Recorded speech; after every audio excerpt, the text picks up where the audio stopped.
So like around here, the camera. Check it. Right now, so this is very good.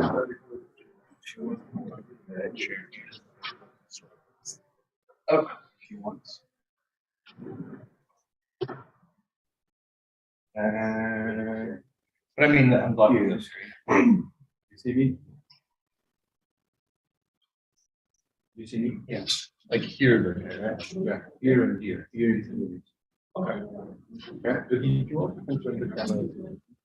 Okay. Yeah, I think. Okay.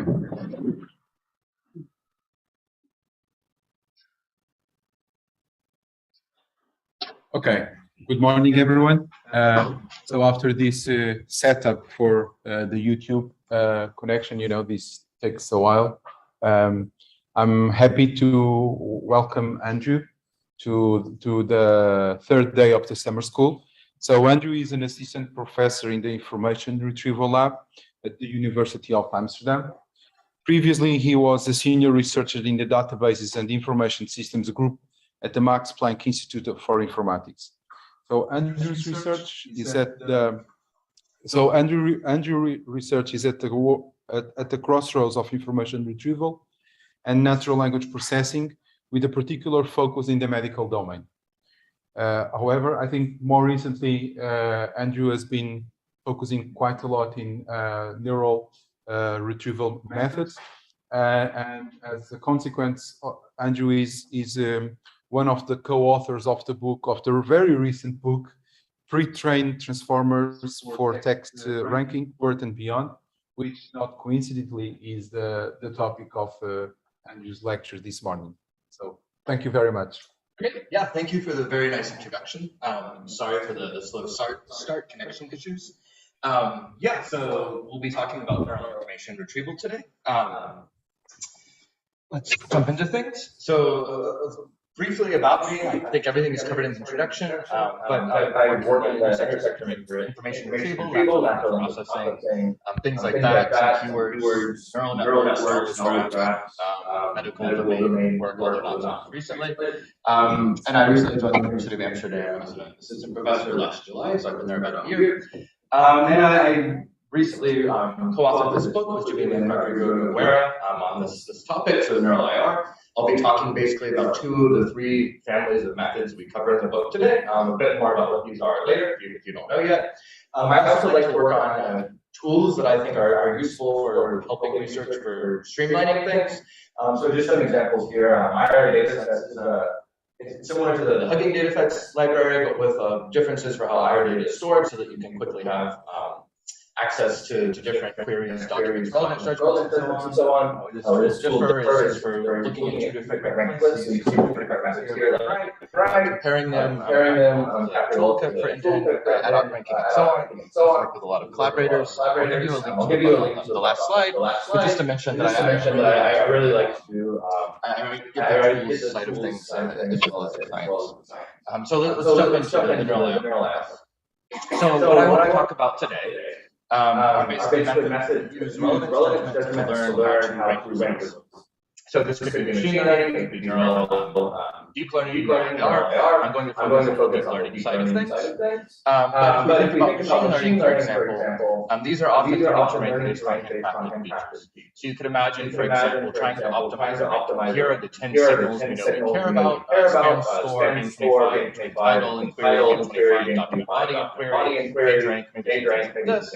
And then in a learning setup, we're trying to optimize some maybe point-wise, pairwise, probably wise long. So we're trying to do better at the actual ranking. For neural approaches, we're trying to learn better text representation, essentially. So kind of the argument I'll make is that these neural approaches work really well because they improve our ability to soft matching semantic matching to a very document.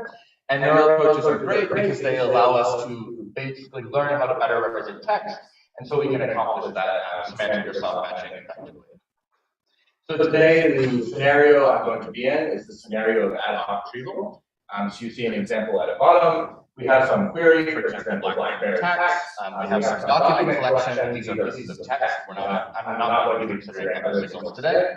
We have some ranking method. This is learn some scoring function there, and then from that, we can use scores for the dominant queries. We can eventually produce a ranked list, and we can calculate some metric over that ranked list to tell us how happy we are with the ranked list we produced. So here, precision at 30.66, for example. I'm going to spend a few more minutes just talking about this difference between traditional machine learning and deep learning, or this learning to rank flavor and this neural IR flavor. As I said, I'm not going to be talking about the learning to rank details like list-wise, loss functions, optimizing this sort of thing so much today. I'm going to be focusing on neural IR. So just to contrast this a bit, the traditional machine learning rank, giving some features, how can we best optimize the ranking? So as I said, we're thinking about things like a pairwise loss, the listwise loss. What can we do to best rank these documents given this set of signals, these handcrafted features? Whereas with deep learning, you see that step goes away. We no longer have feature engineering. We have the raw input is the input to some sort of neural network. And then here, we're trying to learn better feature representations such that we can improve search. So for example, you can imagine learning better term embeddings. I think you saw words of that yesterday. So better vector representations of terms that capture the semantics in some way. Or for example, dense retrieval, a better representation of entire query or document such that we can rank it. But either way, it's about learning improved representation so that we can improve ranking. So there are two advantages I want to draw attention to here. The first is that there's simply less handcrafting in this neural world of learning a neural model to do the scoring. So if you think of something like TF-IDF, IDF is a collection statistic, TF is a document statistic. Everyone already knows what those are. I'm not going to explain them, but you can define them in many different ways, and it's not that there's actually a right or a wrong answer, right? So you could define IDF as many different formulas. You could do the same thing for term frequency. Even when we're looking at something this simple, there's many ways to define it. So one advantage here is we're moving away from doing this handcrafting. And actually, one family of methods we'll look at today, we'll learn a score, but will essentially replace TF-IDF. So we're going to learn some new term salient or term important score, and then this score can be directly inverted index, and we essentially pretend it's term frequency. It's not term frequency, it's something like importance. But one of the examples we'll see today is essentially replacing this directly and use an inverted index. The second advantage, as I hinted at earlier, is this soft matching. So if you think about traditional retrieval methods, there's usually some exact matching. You can think about things like query expansion, translation models, topic models, etc. These are all moving away from soft matching. I'm aware from exact matching. I'm aware of that. But what's special, I think, or I would argue about this soft matching in this realm, is that things are much more effective than what we saw earlier. And let me give you some examples of that. First, before I give an example of effectiveness, thinking about soft matching, what can we soft match? Well, we could have a query like document ranking. You would expect this to match terms like query, search, retrieval, same thing for text ranking, document retrieval, web search, and so on. And we can enrich query and document representations to move beyond exact matching to this more semantic. So I mentioned pseudo-relative feedback, query expansion, previous slide. You can imagine this is doing some sort of soft-matching in a traditional way. In a neural world, we can do things like document expansion, or we can learn better representation of documents. And all this has led to pretty large search quality in academia and so this x-axis is the year is not so important. Y-axis is, I believe, average precision on red are non-neural methods, type of neural method, not using contextualized embedding, so using static embedding, I believe you saw this yesterday. And then green are methods using so you see, as soon as and contextualized embedding reduced, and we saw some pretty large improvements in right away, and then continue. We can look at another data set and we'll see the same story. So I mentioned that was robust to 4. This is MS Marco. It's a bit more common these days. You're probably already familiar with it. If not, it's web pages and natural language queries. So things like, what is the net worth of Bill Gates? Will get a query, and then you'll have a passage answering the query. So compared to BM25, we've almost doubled moving from BM25 to transformers. But even if we just look at static embeddings, there's still a pretty big improvement. Doubling going from transformers, and then about an 8-point improvement going from pre-BERT or pre-transformer neural to these transformer-based or contextualized embedding. It's okay if you're not familiar with transformers. We'll get into them in a slides. First, I'm going to talk a little bit about static embeddings. One final example from industry, these are two blog posts from Google and Bing. I'll just call out a few phrases from Google. They say biggest leap forward in the past years.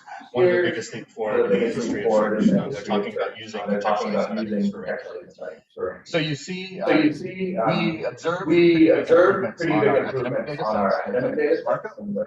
Industry also seems to feel these neural approaches have improved the quality of ranking a lot. So I think it's time to get into exactly how this works, and how we can use neural approaches to do ranking. So first, I want to talk a little bit about ranking with static embedding. You had some introductions to static embeddings yesterday. I want to give you a full example of what I mean by soft matching, how we do static embeddings, how this would work in a ranking method. This will be not necessarily state-of-the-art method, and then I'm going to start making things more. So we'll talk about transformers, contextualized embeddings, and then we'll talk about how we can use these transformers to perform. So we'll look at, I call them two families of methods. We'll take the third in the next lecture. We'll look at re-ranking. So this is essentially given 100 documents in 5, how they get re-ranked to improve the ranking quality. We'll look at learned sparse retrieval. So this, as I hinted at earlier, is replacing that term frequency score with something that becomes important or salient score. It can be directly used with an inverted index, but it's no longer term frequency. Term frequency is a proxy for term frequency in the document, so this is more directly trying to capture that signal. And then document expansion, which I would also call a type of learned sparse retrieval, where essentially we look at a document and we try to expand the document rather than expand the query. So let's jump into things. By the way, feel free to raise your hand if there's any questions. When I get to the next outline slide, I'll start a little bit to take questions. So as I mentioned, a key part of these neural methods is the soft matching. So moving from exact matching of terms to some sort of semantic. I'd like to think just a little bit about exactly what this means, how it relates to traditional methods, and how traditional methods might already or sometimes be doing something similar. So one example is we can think about stimming. I think everyone is familiar with this, but stimming essentially handles different C's and D's. So swam, swimming, swim, swim. If you have the right stimmer, they will all become swim. So here you can do something like soft matching when we stim, because we're matching different tenses of a verb here against each other, right? So swam and swims will now match each other if they're both reduced to swim. This is fairly straightforward, but you can think of it as some very maybe specialized soft matching, where we're soft matching against different tenses of a verb. What we would learn with a neural method is more general. Another example, query expansion. So here we're handling context or the meaning of a query by adding related terms. So you can imagine a query about turning a plane, making a plane, as opposed to say drawing money from a bank sitting on a bank. And if the query is mentioning you can imagine many related terms like flight, airplane, spoilers, the banking motion, etc. You could also imagine these terms soft matching with embeddings, right? So we could add terms like flight, airplane, and now we'll match documents. This is one way to handle soft matching in the traditional realm.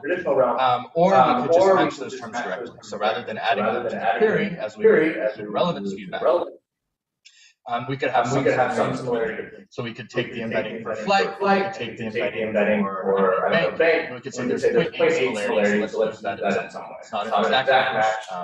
something like ESSIR2022 would ignore it, but we could use this similarity in some way to modify the score. And in this section, I'm going to essentially give you an outline of how we could take these embeddings, how we could use the embedding similarity to rank documents using their semantic similarity. But first, really briefly, I want to give you a quick refresher on static embeddings. Basically, neural approaches represent words as learned vectors or embeddings. So here we have some example vectors. Here we see that each dimension corresponds to something like a topic. Unfortunately, when we train embeddings, in the real world, we don't have. But here, for example, the last dimension is plural. So houses has a height score there. The other first dimension is living beings. So we see the opposite, right? Houses low value, higher value. The other terms are higher value. You can imagine if we try to match these vectors, what we see in these dimensions will come into play. So houses, I mentioned, was plural. It's less similar to the others. These all have this value for living beings, around 0.5 by 6.7, so they're more similar to each other.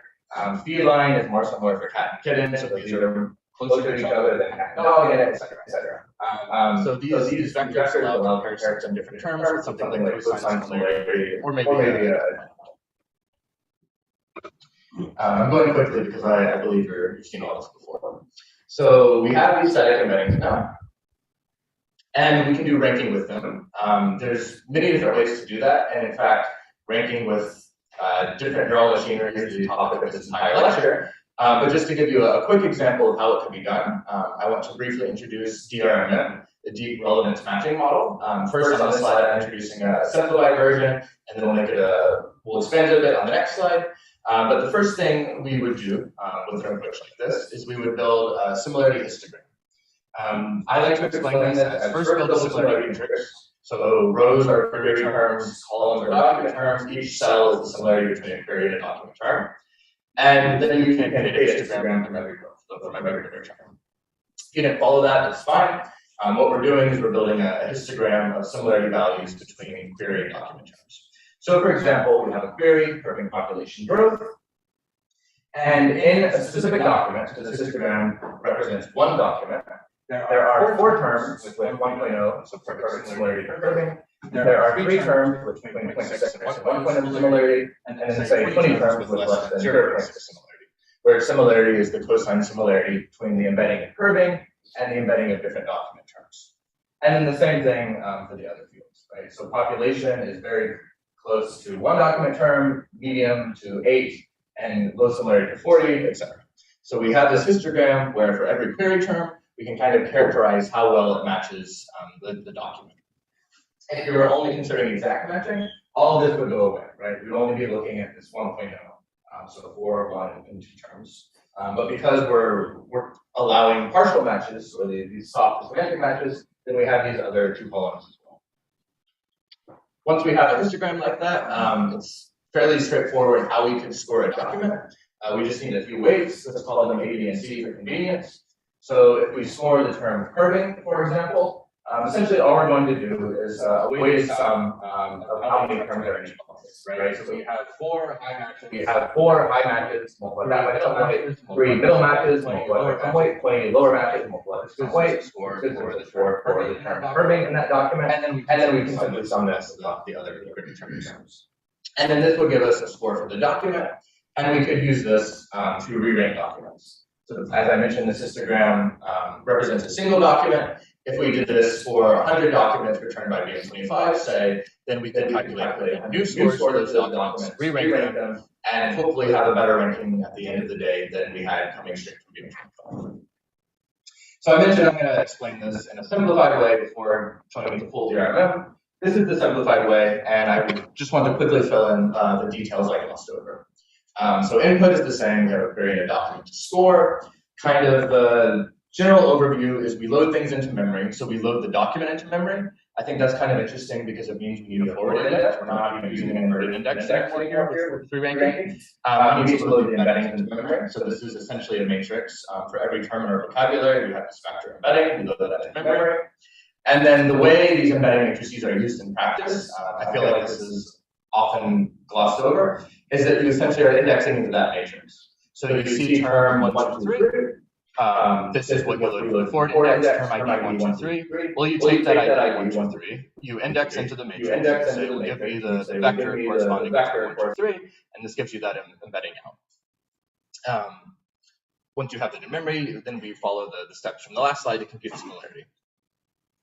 So load the document from the forward index, use term IDs to index into the embedding matrix, compute the histogram. So far, we're no different than the previous slide. Now, where things become very slightly more complicated, the scores are computed using a feed-forward network, which is essentially what I showed you with those weights. I just showed you one layer. We can stack these. And we also have a gating function. So we're going to multiply those weights by some gating function. In this paper, the deep relevance matching model, they use IDF and they use some learned weights. IDF works better, so I don't think there's much importance talking about the learned weights in this context. But basically, you take that score for the histogram, and they multiply it by IDF or the softmax of IDF over the query, and that gives you the score over all document terms. So you see, this was actually one of the very first neural models proposed in 2016. And so you see it is essentially doing this score based on histogram and then weighted by IDF.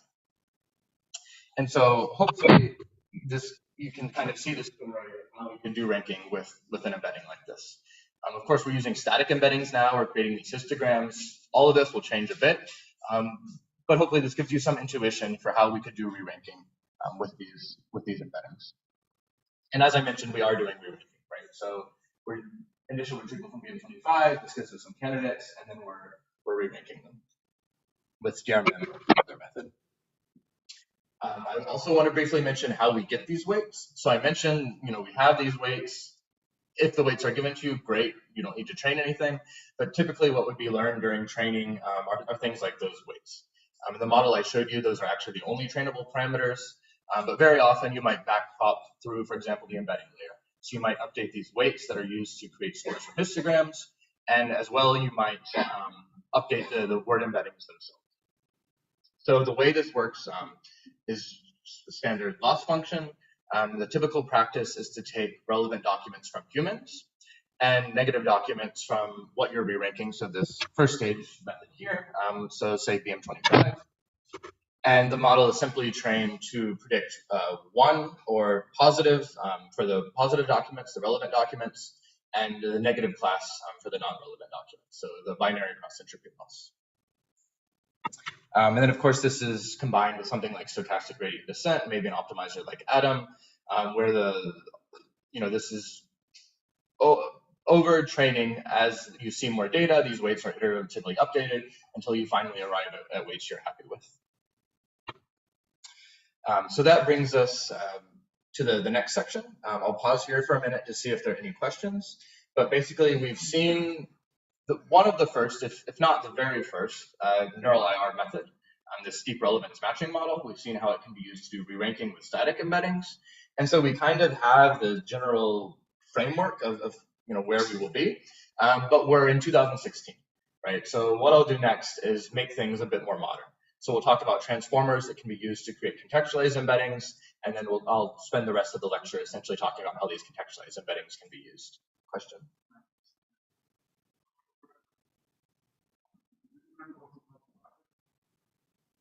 That's the question was, do you learn how to bucket? You could. This becomes the simple answer is no. The longer answer is the best thing to do is use a Gaussian kernel rather than a hard bucket, and then you can adjust the parameters of that Gaussian kernel, which is sort of like a bar in a histogram, to move around in order to move the bucket to the left or the right a little bit, but it would never be totally learned as with a method I'm aware of.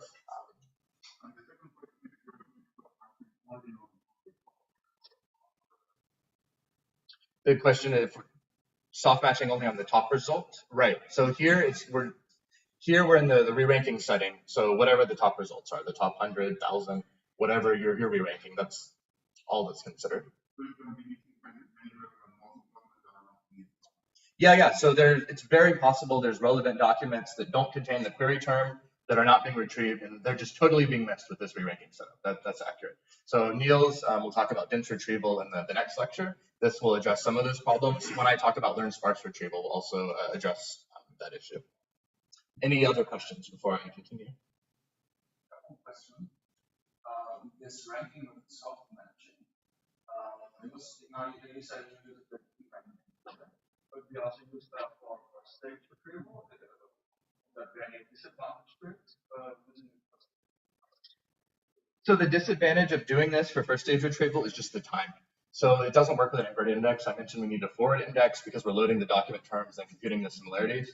So you could do it. It would just be very, very slow. I'm not aware, for example, of someone who's even tried to do this on a collection of 1 million documents.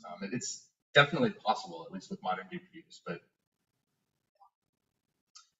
But we will address that when we get to learn sparse retrieval and then in the next lecture. Is there another question? All right. So now let's move on to transformers. So basically the idea here is a word's representation should vary with context. Polysemous words are an obvious example of this. So bank, where I sit by the river, bank, where I get my money, bank, what the plane does when it turns. These, same word, different meanings. So you can imagine that these should not all have the same embedding as we would have with the static embedding. So the key idea of a contextualized embeddings is the word's representation should kind of capture the surrounding context. Now, we never define exactly what we want to capture, which is positive and negative, I suppose. The positive side of this is we don't have to define it. We can capture whatever properties of the word are observed. And of course, the negative case is we have no control over it, right? Whatever is learned is simply learned. So what this means is that whenever we see a unique context, we get a unique embedding out. So if you give me a sentence I've never seen before with the word bank in it, the embedding for that word bank will also be totally unique. It's generated as a function of the whole context.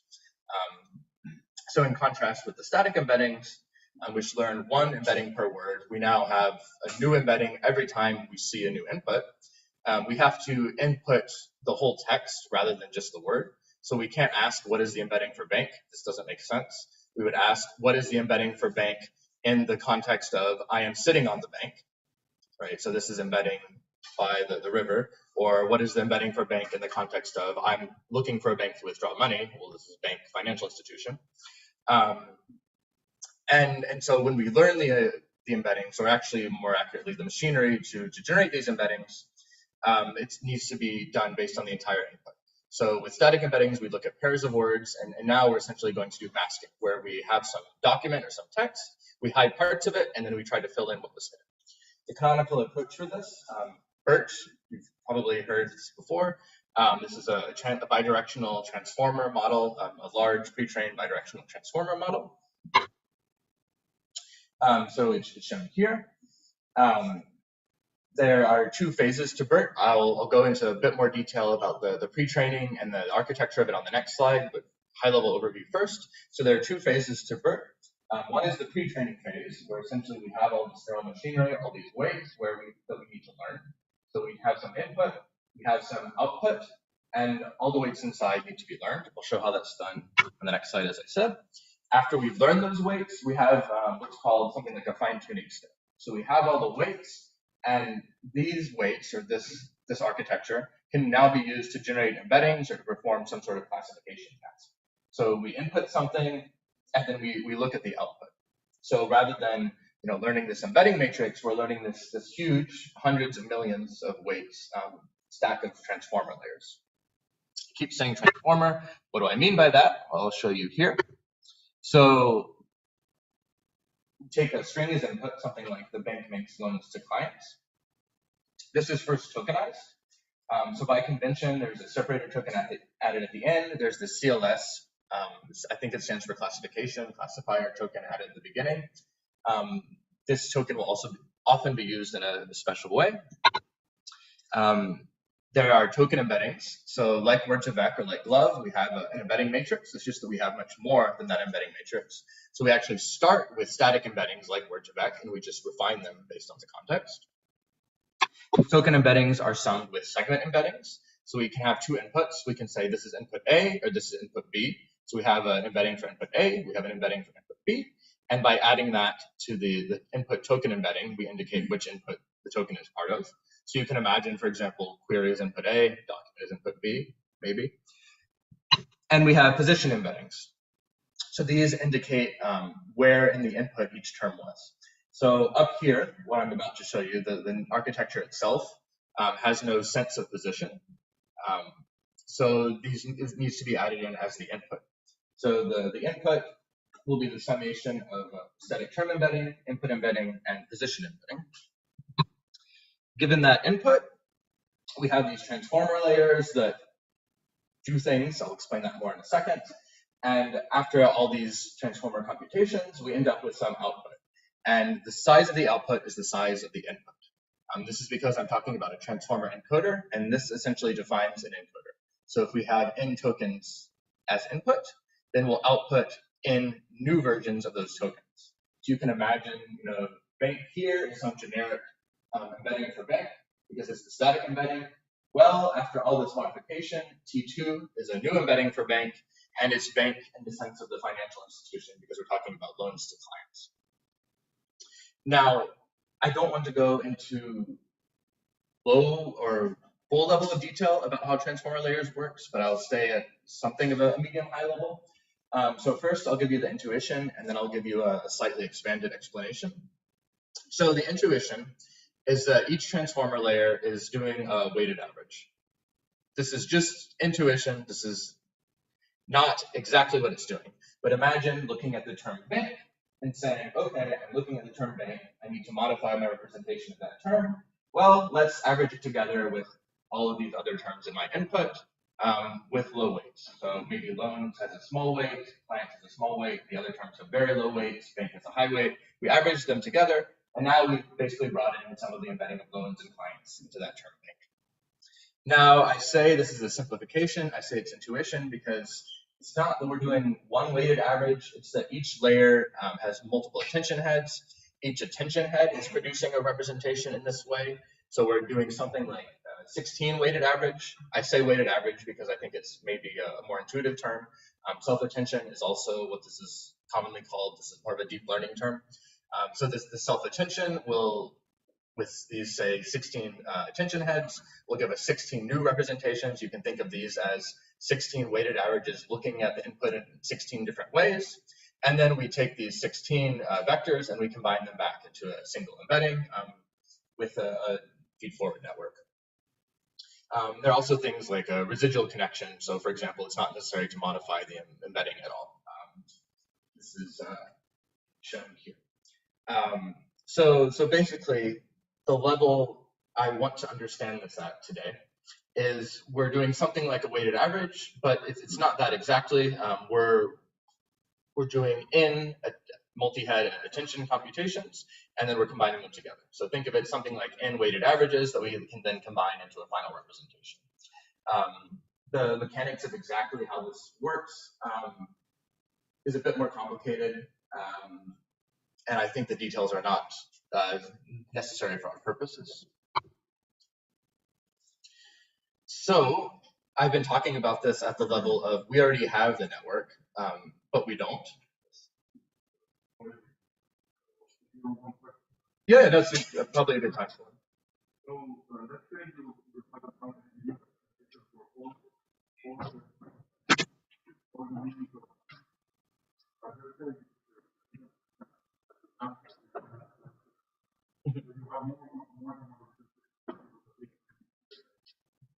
Right. The question is, we have many representations because every time we see a term, it's a different one, and how we get a single representation for it. Essentially, we don't. So before, ranking was expensive because we had to use this forward index and then look up into this embedding matrix. Now things are way, way worse because we can't even have an embedding matrix because we don't have a single embedding for a term ever. So if we want this embedding, say T7, we've got to run all this machinery. I haven't told you exactly what this machinery is yet, but it's something like 100 million weights, something like 12 transformer layers. It is a significant amount of time. So we have to deal with this efficiency in some way. So re-ranking will be one way we deal with it. The other way we'll deal with it will be creating like vector representations of queries and documents, which again will be in the second lecture here. So I explained this, Bert, as we already have the weights, but I'd like to briefly talk about how we get them. So this is done using what's called masked language modeling. So we hide a term. So remember, we originally had the bank makes loans to clients. So we hide or mask that term. And so now we have a missing term, the bank makes loans hidden clients, masked. And essentially, the network will just predict what goes in this max position. So we compute some loss over the output embedding. Basically, there we have a masked language modeling head that for every term in the vocabulary, we have a fixed vocabulary now. We have to fix the vocabulary. This is typically something like 33,000 word pieces, so character n-grams, not even full terms. So over this vocabulary, over these 30,000 character n-grams, we predict the probability of every term appearing. And of course, the model is trained to maximize prediction of the correct term. So it will be trained here to maximize the probability of 2 appearing there. So you can imagine that this takes a lot of data, but it's all self-supervised, right? So we found some text, doesn't matter where, as long as it's reasonable text, sure. We hid something in it, so we replaced 2 with mask, and then we tried to predict what went in that position. So you can see this is self-supervised, similarly to normal static embeddings, where as long as we have some good quality text, we can use this to do the pre-training. So putting everything together, we have lots of parameters. So this is typically a stack of transformer layers. Each transformer layer is doing one of these weighted averages, essentially. So this whole thing is BERT, and then inside, typically we would have 12 transformers for the BERT base, which is the typical size used. We have lots of text. So with BERT, this is Wikipedia and then books corpus, and then lots of compute.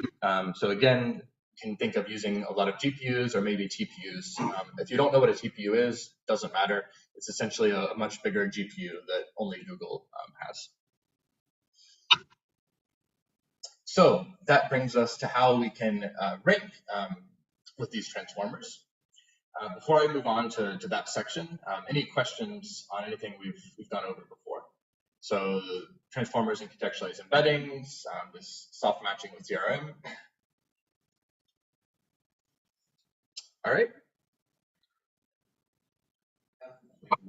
So you mentioned that we have to limit Yeah, I kind of glossed over this. Yes, so because you're doing this prediction, well, I guess not because, but the convention is there's a fixed vocabulary. The prediction is over that vocabulary. And the way this works, this is probably worth spending a minute or two on. You see a term, say clientele, all right? So that's a bit of an unusual term, clientele, client, ELE. So you might imagine this gets tokenized into client is 1 character engram, and then the ELE will be another engram. And so this will just be 2 tokens as input. So basically we have these about 33,000 character engrams, and whatever input we have gets decomposed into those character engrams. ultimately because if we're going to use this for search, and search we have to give the a lot of reference or search, that maybe it was not included in the pre-training that we would have this result that way. Yeah, that's a really good question. So it will not happen that we cannot find the result, because no matter what term we see, it will be decomposed into the character engrams we know. The way this works, like each letter is a term in the vocabulary, and then it builds up from there. So it's always possible to compose a term into the character engrams. The word pieces is the standard term for this. But really weird things can happen. So, you could imagine like a medical term coming, I don't know, 5, 6 different character engrams. I really wonder how this works, honestly. It does work. I don't think it works optimally, but this is one of the things that I personally come back to all the time. I don't know why this works so well, and I think it could probably be improved. And yeah, so what you'll be doing is your query will have a medical term. This will be 8.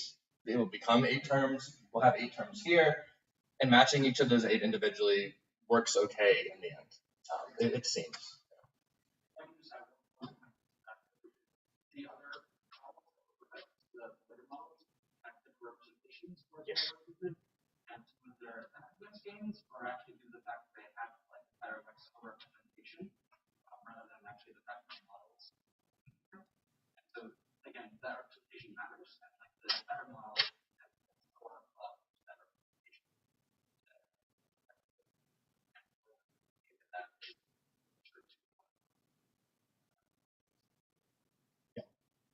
Yeah, that was a good comment. So there's PubMed-BERT.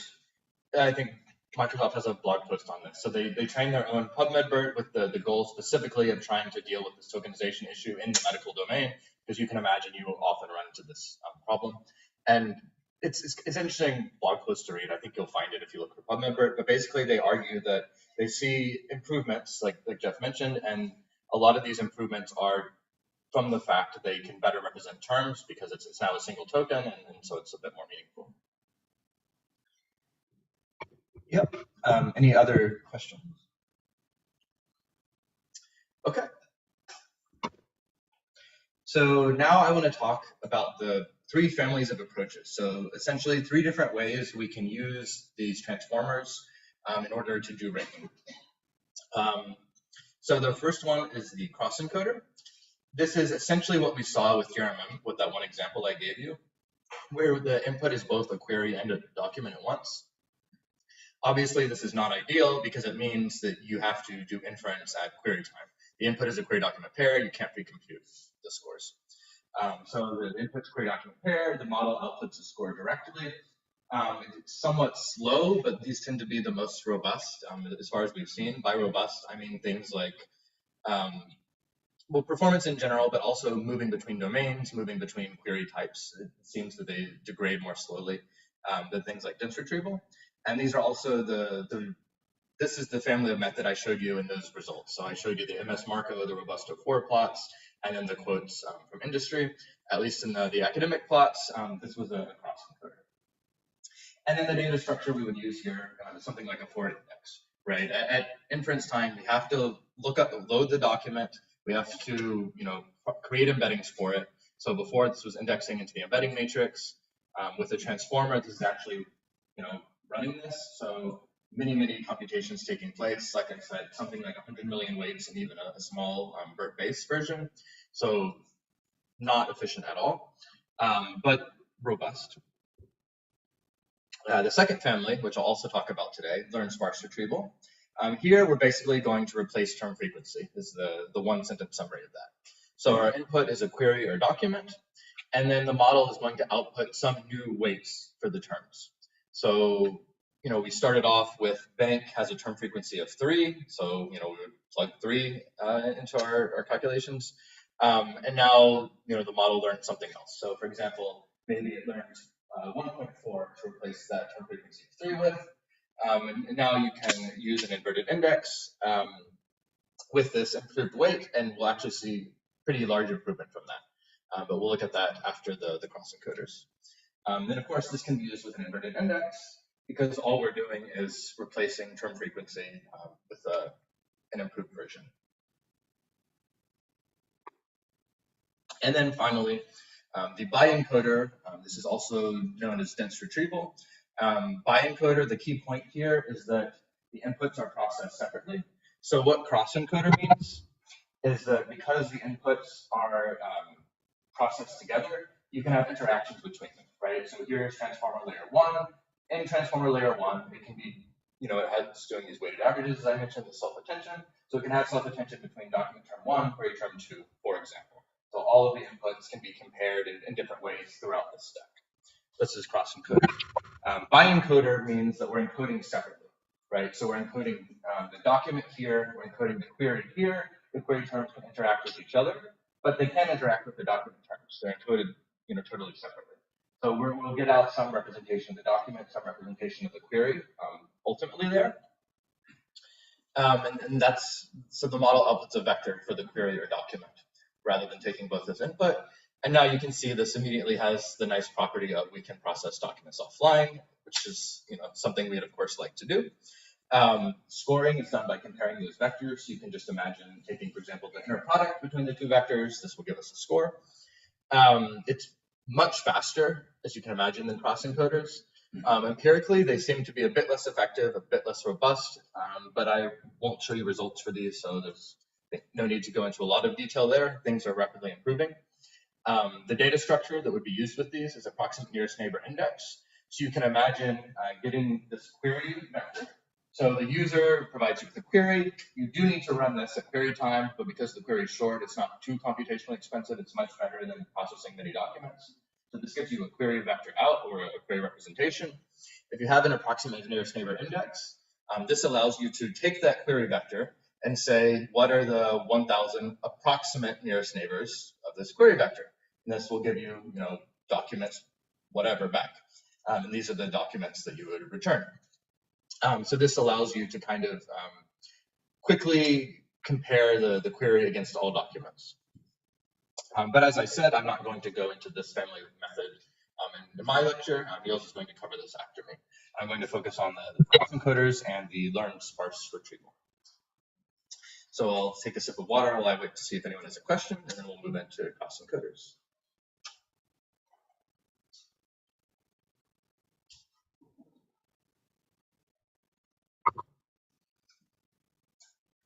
So the key question here, we saw how we can use static embeddings to do re-ranking, but how can we leverage transformers representations to do ranking? There are two different ways we can actually do this. I'll describe both of them to you. One is exactly analogous to what we saw earlier. One is more of a transformer flavor. So the setting we're going to be in is this cross encoder or re-ranking setting. The transformer receives a query and document as input. And then we can do one of two things. So we could predict a relevance score directly. So the CLS token we saw, I called it a classification token, could be used for that. I'll explain very shortly. Or we could just produce contextualized embeddings with this approach and use them in place of static embeddings anywhere we would have used static embeddings. So the method we saw earlier, DRMM, we could use that exactly, but just with the output from a transformer, so these contextualized embeddings up here, rather than the static embeddings. And this, of course, is applied in the re-ranking setting, as I've been saying. So we need something like BM25 or some other, first stage method to identify candidate documents to re-rank, and then we'll re-rank those documents. As pointed out, there are drawbacks to this, right? So our recall can never improve over BM25. If there was a document that used very different terminology, we just would never find it because BM25 won't retrieve it. The other approaches will address some of these drawbacks. So the first way we can do this, monovert, is using that CLS token, like I said. So remember, our inputs are CLS, query, separator, document, separator. You can imagine this separator token is just to differentiate the query and document. It's actually not really needed because we have these segment embeddings. You need one or the other, not both. Both is fine, but it's not strictly necessary. And this CLS token is always prepended to the beginning. And this is by convention used for classification tasks. So for example, we could train the model to, given that classification vector, to predict relevant or non-relevant from it. So just imagine like a feed-forward layer on top of that vector. So some weight matrix and some bias. And then the model itself would be directly predicting the relevance score, right? So this is some probability of relevance given the query and document. Well, and we would train that with a binary cross entropy loss, just like we saw with DRMM. Yeah, so it's fairly straightforward. If we look at some results compared to BM25, just to give you a general idea of how much things are improving, I'll show you more results later with several methods. We see a pretty big improvement looking at this deep learning data, which is the MS Marco data I mentioned earlier, but with more heavily judged. So this is judged by Trek. So rather than having only one passage judged relevant to every query, it's densely judged. There are many relevance judgments. So it's more trustworthy, I suppose, than MS Marco itself. But you can see, let's look just at the first rows. We go from 0.506 in DCG to 0.738. So almost a 50% increase there. Pretty large improvement. See the same thing for average precision, a pretty substantial improvement. And then of course recall is unchanged because we're re-ranking the top 1,000, so we can't improve it. A downside of this approach. The other way we can, yep. And what we do is when our inputs are longer actually than the predefined sequence length of our model. Yeah, that's also a good question. So because we're adding position embeddings in here, we de facto have a maximum position, right? This is part of the question. During training, we've learned some maximum position embedding, and we just don't know what to do with a larger input. By convention, with BERT, there's 512 positions. There's things like longformer that increased this a little bit. I believe longformer goes up to 4096, might be 2048, I believe 4096. And the question is, what do we do if our input is longer than this? So we can handle 512 positions, but our document is 1,000 terms. We have to basically chunk the document into smaller passages. We talk about this. How do we compare query with this document that is? There are different ways to do that, yeah.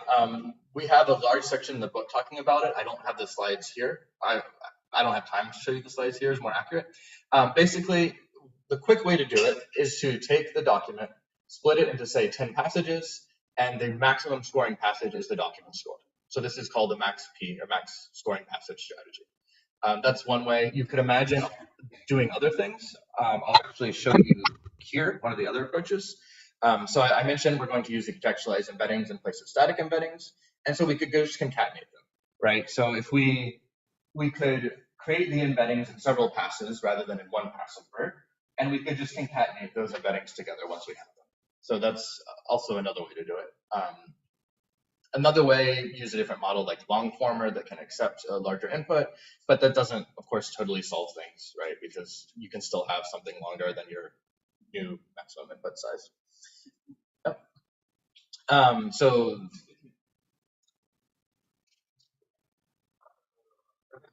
another way could be summarization.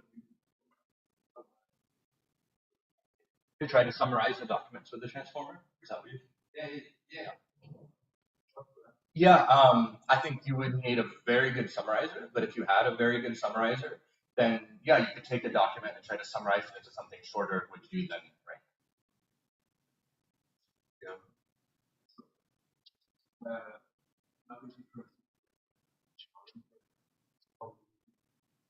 Now, when everything fits transformer,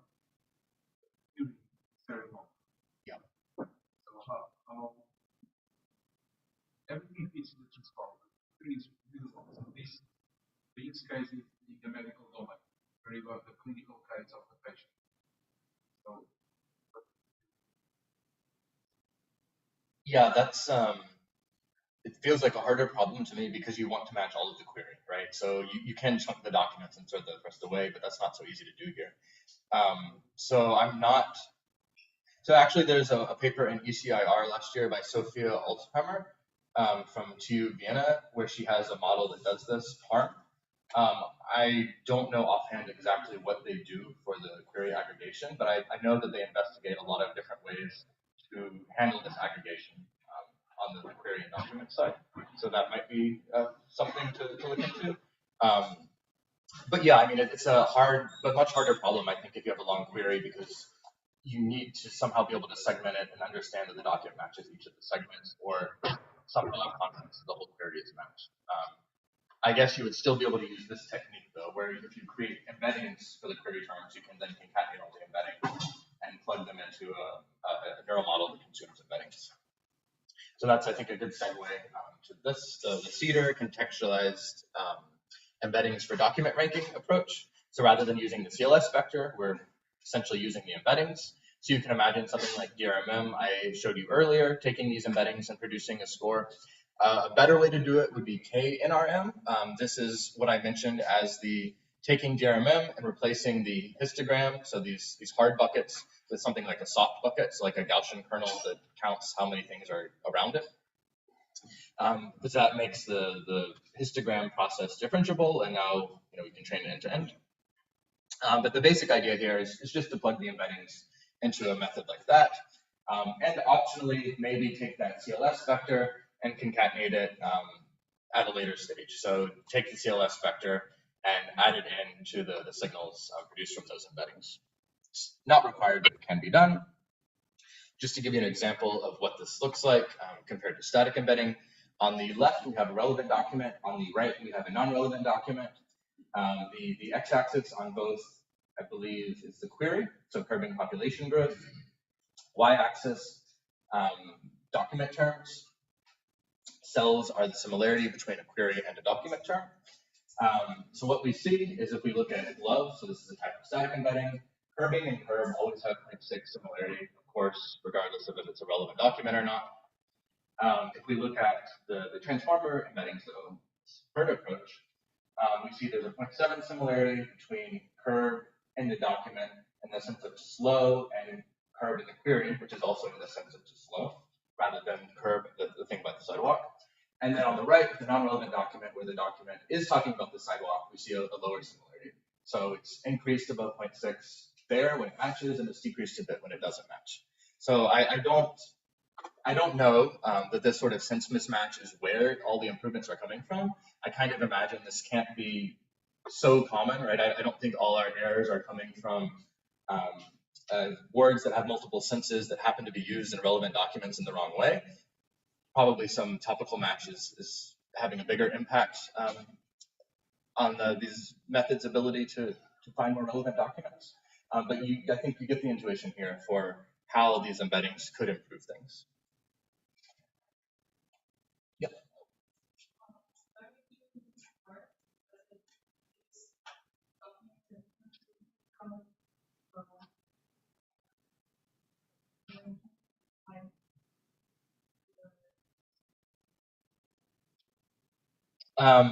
So when BERT is pre-trained, this can use all of the data. It doesn't need queries and documents. It just has some sort of text, and we do the masking thing where we hide a term and try to predict it.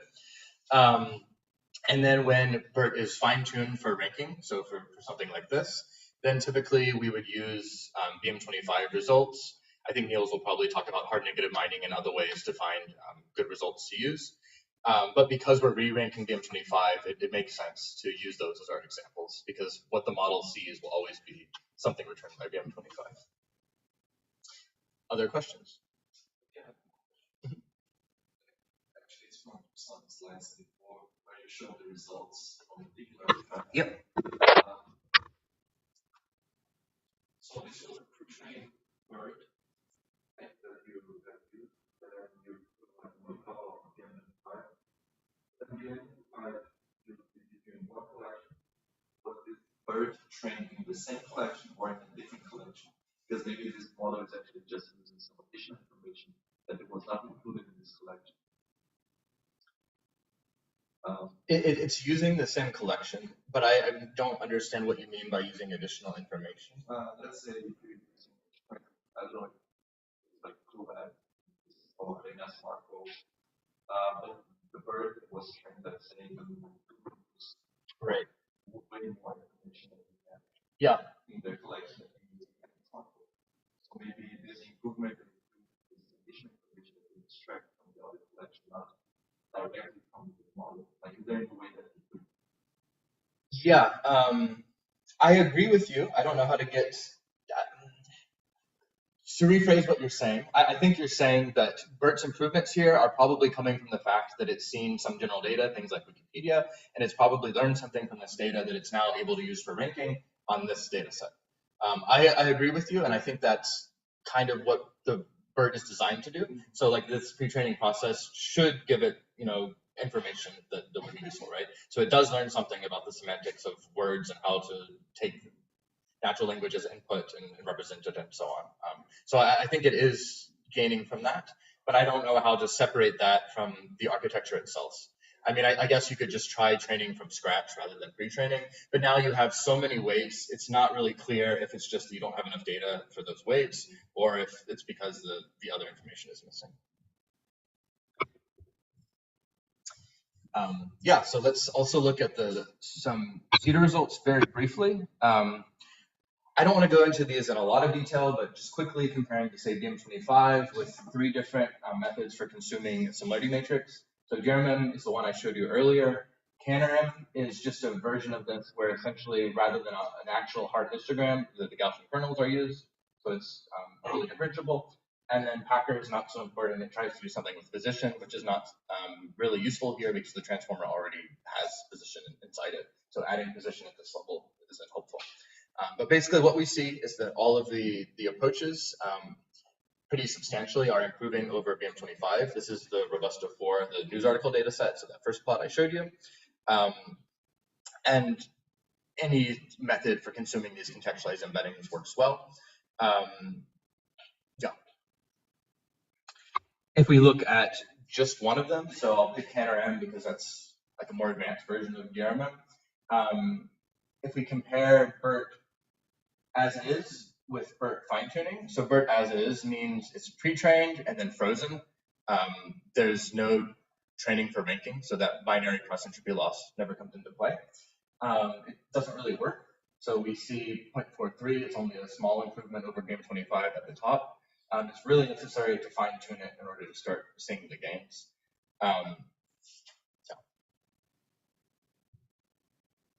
So that brings us to learn sparse retrieval. We've seen re-ranking. We've seen how we can slowly but hopefully effectively re-rank some candidate documents. And now let's make things a bit more efficient. So as I've mentioned several times, basic idea of learn sparse retrieval is that we want to replace these weights in the inverted index. So the first way proposed to do this, I believe, or one of the first ways, there are, before transformers, other neural approaches for this, is DeepCT. This is from the paper Context-Aware Sentence Passage Term Importance Estimation. And the title is exactly what the method does, right? So it's term importance estimation. The way this works, we have some text, we have some query. The terms in the text that appear in the query are marked. So queries about geocentric theory, here's a relevant document about geocentric theory. So we keep track of that overlap. And then we train BERT to basically predict this overlap we kept track of. You see target scores at the top range are either 0 or 1, 0 for terms that don't appear in the query or that are stop words, 1 for the meaningful terms that appear, so geocentric and theory. Target scores at the top, 1 for geocentric and theory. And BERT is essentially trained to, given this document, predict 1s for these terms and 0s for all the other terms. But BERT can't do that, right? Like, there's no information, it doesn't know about the query. There's no way it would successfully be able to predict 1 for only these terms and 0 for all other terms because it doesn't even know the query. Like, there's just nothing that could lead to this happening. So it predicts non-zero values for most terms, which can be used for term importance. So we see the predicted scores here for every term. And even though it tried, the goal was to predict a 1, something like a 0.5 is predicted. But that failure is actually good. The method's point is kind of to take advantage of that failure, to take advantage of the fact that it can't learn this exactly, and use these for term importance. So these predicted scores will then be transformed into term frequency values and indexed. So for example, we see researchers here had a predicted score of 0.1, we multiply all by 10, so now the new term frequency for researchers is 10, and so in our inverted index, the term frequency for researchers in that document is now 10. I don't know what it was to begin with, now it's 10. We do this for all the terms, essentially just repeating terms artificially based on the predictions, and this gives us a new inverted index with term importance essentially rather than term frequency. Looking at some results of how well this works. So we have BM25 at the top, 0.184, 0.85 recall. MonoBERT, we saw earlier. I just include that as a comparison point. I showed you the deep learning results earlier, but I haven't shown on MX Marco, just for context. And this approach, closer, I suppose, to BM25 than to the re-ranker, but still a really significant improvement over BM25. Right? We've gone from 0.18 to 0.24 MRR. We've gone from 0.85 to 0.91 recall. That's quite nice because, you know, this starts to make you think, well, maybe I can combine this with something like a re-ranker and really, you know, get some nice gains. And so this is, in some sense, it's for free. It's not entirely for free because these new term frequencies will wreak havoc on our query processing optimizations. Right? These are all heuristics that are no longer going to work as well as they once did. Things like block-max wand take longer empirically, they take longer with the sort of index this produces than with a normal index from BM25. So it's not totally for free, but it's close, right? So we're still using the inverted index, and we've just improved both precisions or MRR and recall pretty substantially. But we can actually do a bit better. So the steep CT I mentioned was, I believe, the first transformer-based method to do that. And it did this like prediction looking at overlap between query and document text. But we have this masked language modeling head, right? When we pre-train BERT, we're always predicting what term should go here. We saw this masking, you know, we hid, for example, bank and tried to predict what term went there. Well, probably this prediction machinery is quite nice for term importance. It seems very, very closely related. And that's the idea of this approach, the SPLADE, sparse lexical and expansion model. So as before, the input's the same, a query or a document. As before, it's going to output a sparse vector over the vocab. You may have missed that in the last slide. I glossed over it a bit, but what's being output here is a score for every, no, it's a bit different. So for every term in the document, BERT outputs a score with deep CT, and then there are many zeros for terms that didn't exist. With this approach, we output a score for every term we know about.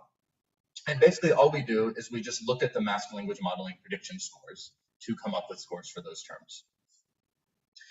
So for every term in the query or document, we use the masked language modeling head to predict what other terms could go there. We don't mask the term like we originally did with pre-training. We keep the term there, but we still pretend it's masked and use the masked language modeling head to make a prediction. So for each term in the input, we have a prediction over the vocabulary. So here's the term bank. Here are 33,000 predictions over the entire vocabulary. Right? These sum to 1. It's a probability for which terms could appear here. We do that for every term. So now we have 33,000 times the number of terms in our input. So 10 query terms for each of those 10 query terms, 33,000 predictions. So probability over the vocabulary for each term. And then we just aggregate those. So for every term in our vocabulary, we take the maximum score we've seen. So we have the query term, let's say client, we have the query term bank, and then we have an expansion term, say finance. So we look to see what the highest prediction for finance was from those query terms, and we take that highest prediction as a new important score for finance. And this gives us at the end a new vector of size b and the index size, which we can use to represent the query or document. And in fact, we can index it as was done with deep CT.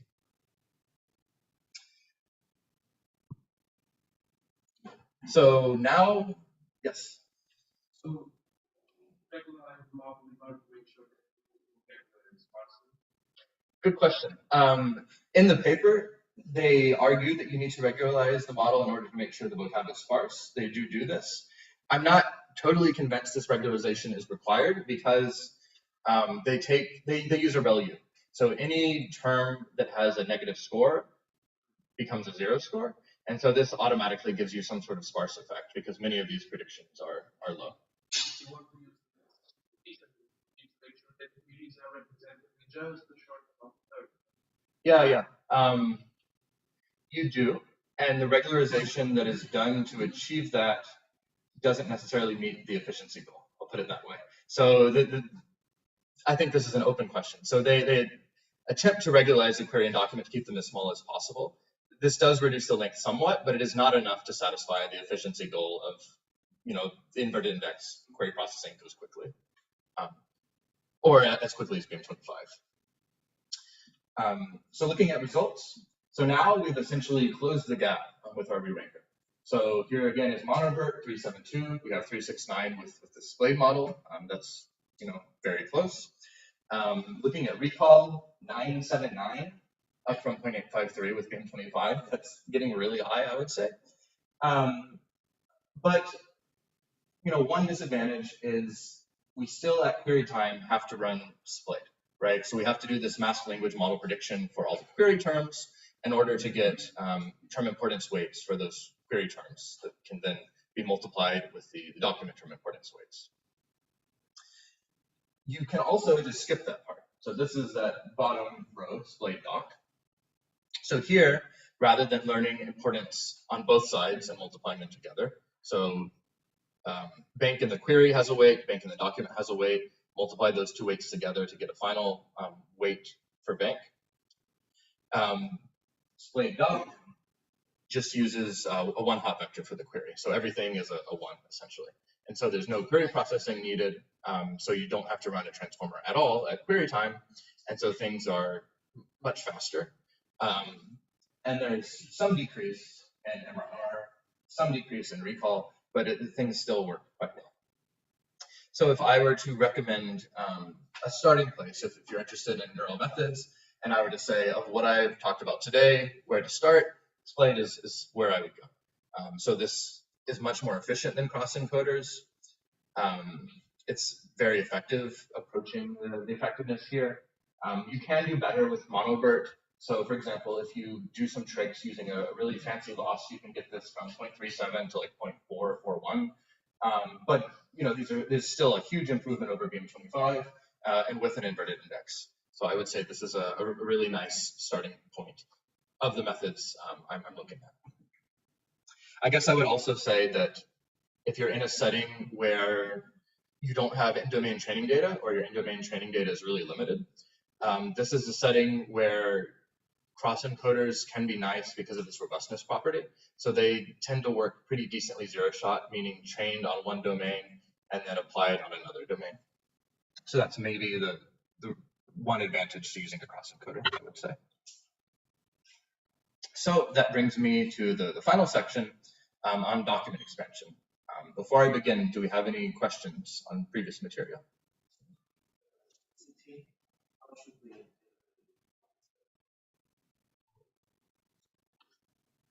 Sorry, how should we deal with what part?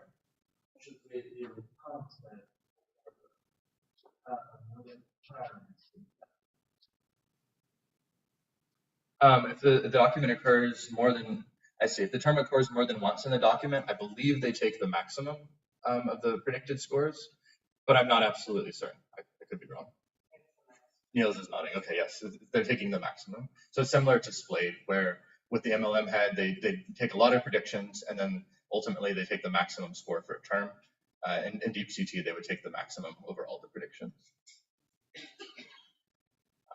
Any other questions? Basically, these methods are for learn again or for this first step? For these, learn sparse is for first stage. So,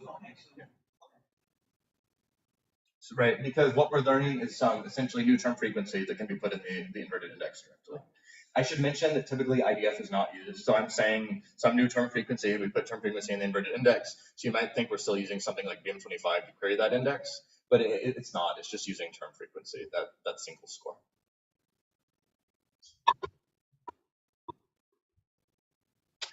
All right, so I think we can move on to the final topic, which is document expansion.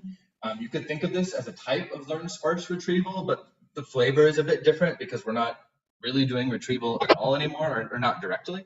So the idea of document expansion is basically we can expand a document with queries that might be relevant to it in order to overcome, the vocabulary mismatch.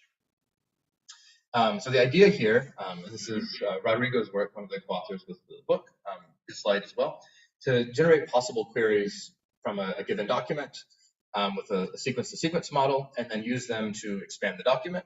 So you can imagine document, sequence-to-sequence transformer, output to query. Now I say sequence-to-sequence transformer, that's probably worth thinking about for a second. I mentioned earlier that what I'm talking about is a transformer encoder, right? So if we have in inputs, you always have in outputs. The transformer encoder is essentially enriching, rewriting, however you want to say it, modifying in some way each of its input embeddings into an enriched output embedding. The transformer decoder doesn't have this end-to-end property. So there's no dependency on the input length. Or to phrase that better, the output length is not a function of the input length. So if we have in terms as input, we can always have m as output. They're totally separate. The way this works is we essentially have a transformer encoder first, And then we have a transformer decoder, which is going to use the same self-attention mechanism, but use it to attend to the encoder's output, so those contextualized embeddings, and then also to attend to the previous output from the decoder or from the sequence-to-sequence model.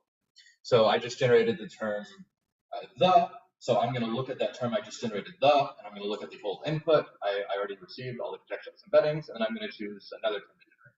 So I don't know the, and then I'm going to generate lecture. Now I have the lecture. I'm going to choose another term to generate, so on and so on. So it's a generative model. The details are not extremely important here. The thing to know is it's sequence to sequence. So we can train this using the same training data we would normally use for ranking. So we have relevant documents, we have queries that they're relevant to, and so we can just take the relevant document as input, train the model to try to produce that query.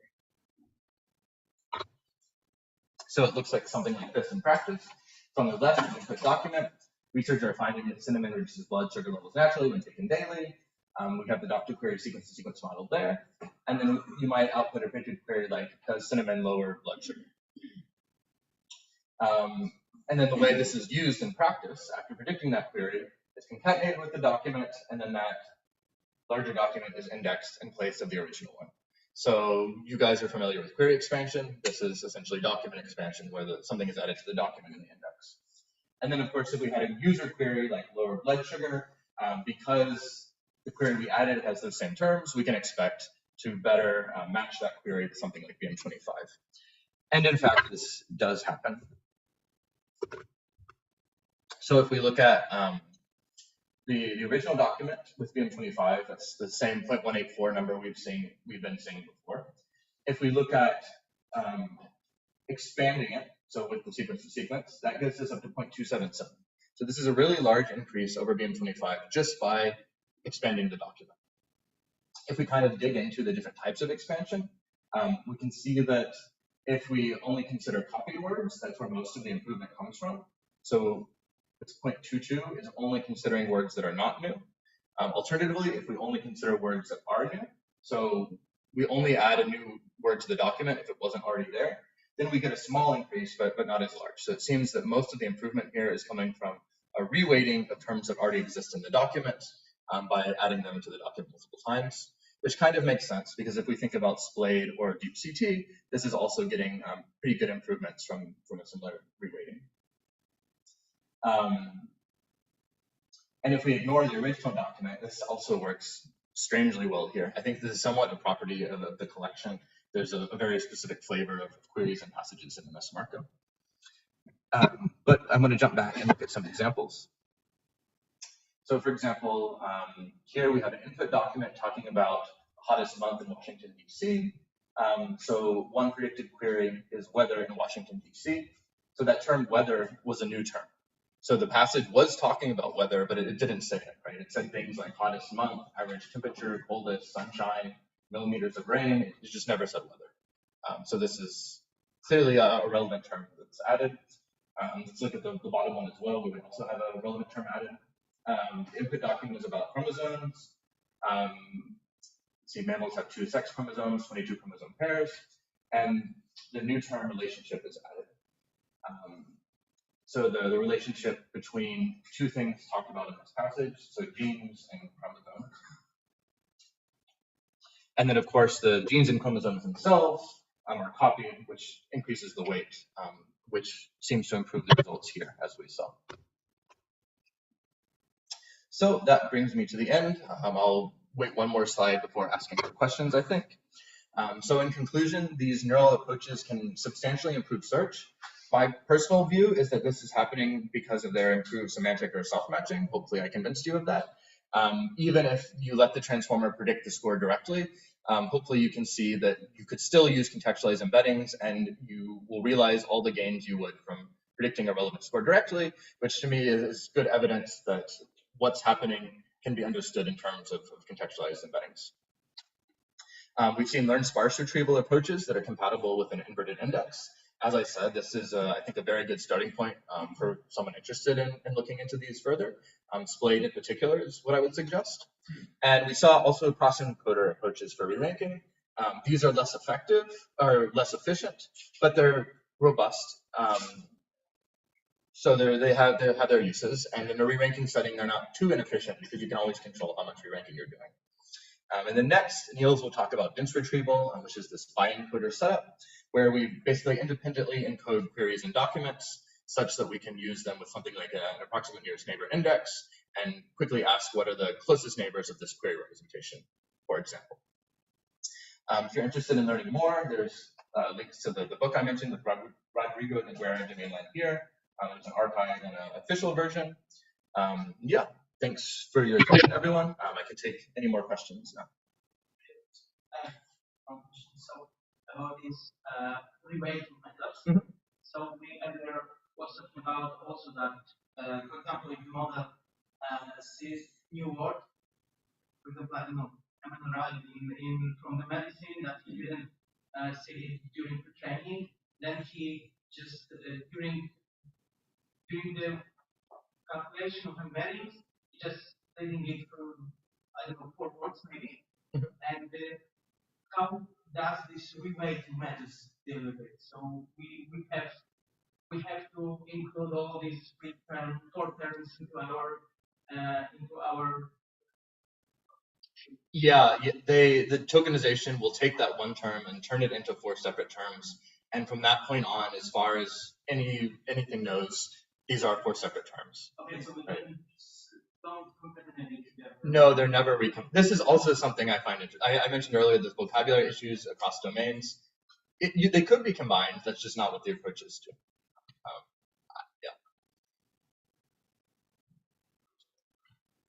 So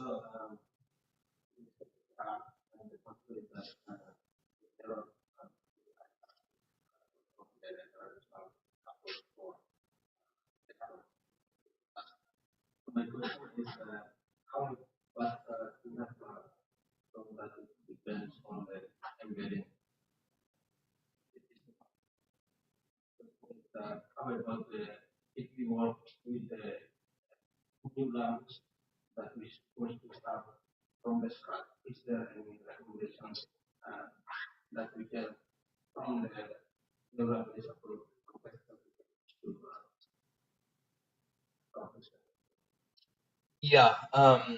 So if the question is, if basically you're moving to a new language where you don't have embeddings, like how would you tackle it?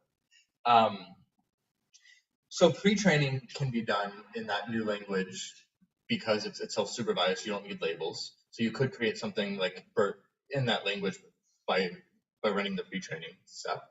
But you still would not have any sort of relevance judgments for fine-tuning in the domain. And you really need both pre-training to create the BERT architecture with its embeddings, and then fine-tuning to specialize for ranking. So I think Niels will actually hint at some of this. So there's work that's looking at some of these multilingual models, so like a transformer that's been trained on more than one language. And Niels is much more familiar with this than I am, I believe. But if you have one of these multilingual models, you can perhaps train it to do ranking in one language and get okay performance in another language, is the idea of it. I'm not sure what the current state of how well this works is, but I think we'll hear shortly. But that's the approach I would take. So trying to have a transformer that understands, that's been trained on multiple languages, including the one you're interested in, which you can do because pre-training is self-supervised, you don't need labels. And then using labels from another language to try to transfer in. How well that will work in practice, we'll have to see. And how about the resolution part? Because as I read some reports related to that, they use the evaluation like the evaluation set from the track. So my question is, since it is a completely new language, how could we build a test collection for the evaluation from the language? Yeah, I think you would want to follow the track procedure to come up with a test collection here. So you would ideally have multiple methods contributing to a judgment pool. So like BM25, maybe some neural methods. You would be ranking the documents with these methods. You would be taking the top K from each of them. This is one approach. This is depth K pooling. And that gives you some set of documents to judge. And then you need someone to do the work of judging, I suppose. Start from the traditional approach then to the Yeah, I mean, I would stick. I don't think for evaluation, I don't think the approaches have necessarily changed so much. I would stick with the standard Trek evaluation setup. I think that's time tested.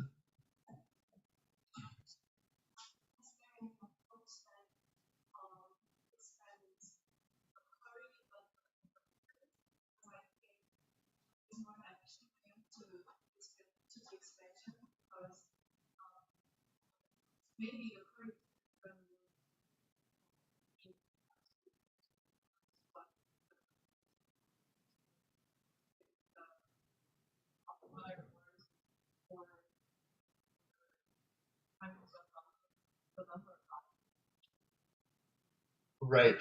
There are some methods that look at query expansion in this neural framework, but I don't think anything that's so compelling. So several of these are my papers. So I would not call them extremely compelling. Like they work, it shows this can be done, but it's not the case where Dr. Query, I look at the result and this works really well. Like it's a big improvement over BM25.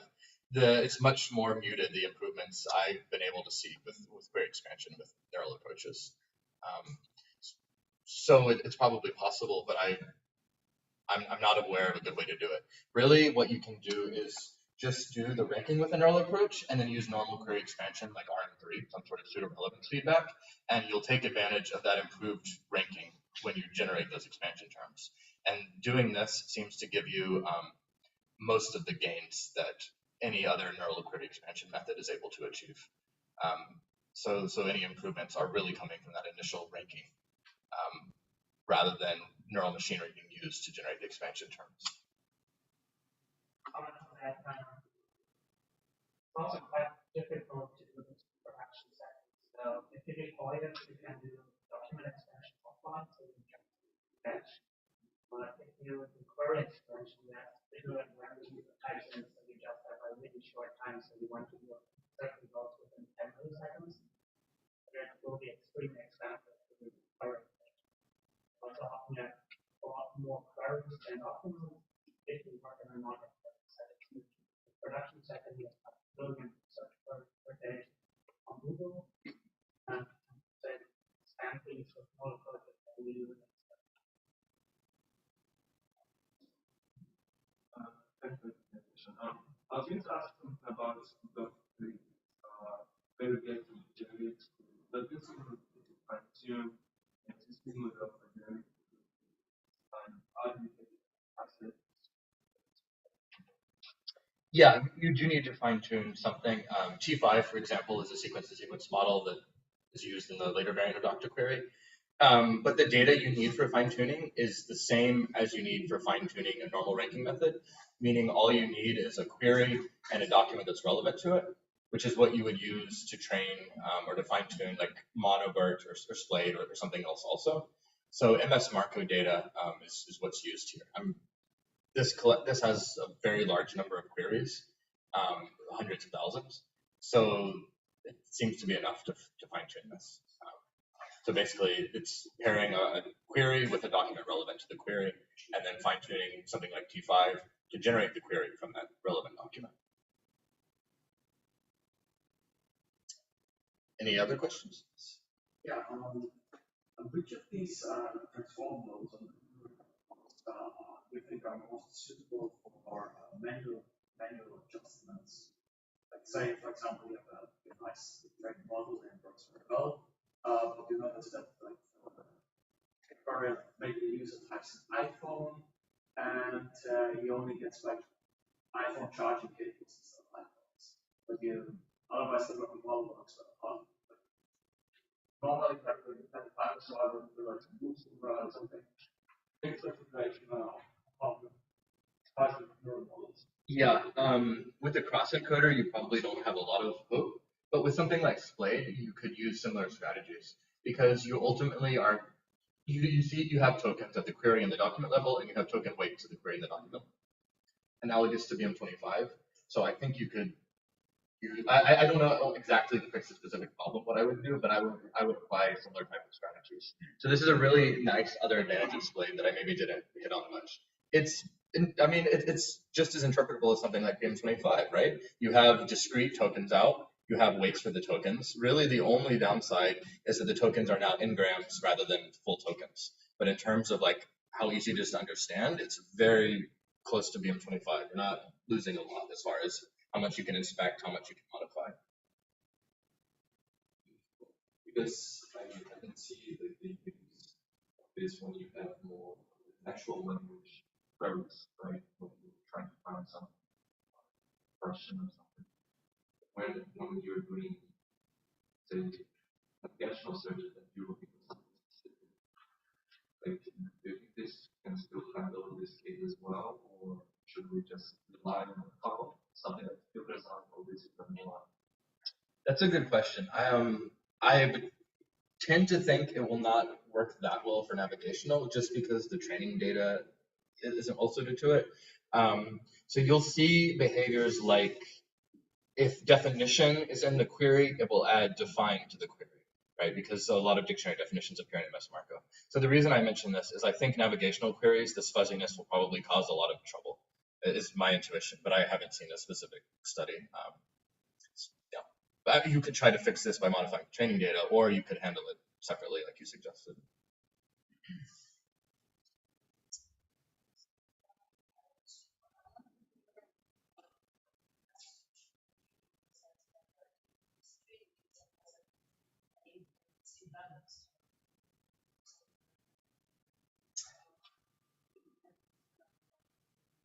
Yeah, it depends what type of imbalance, I guess you mean. So there's always a pretty large imbalance as far as relevance because almost everything is non-relevant.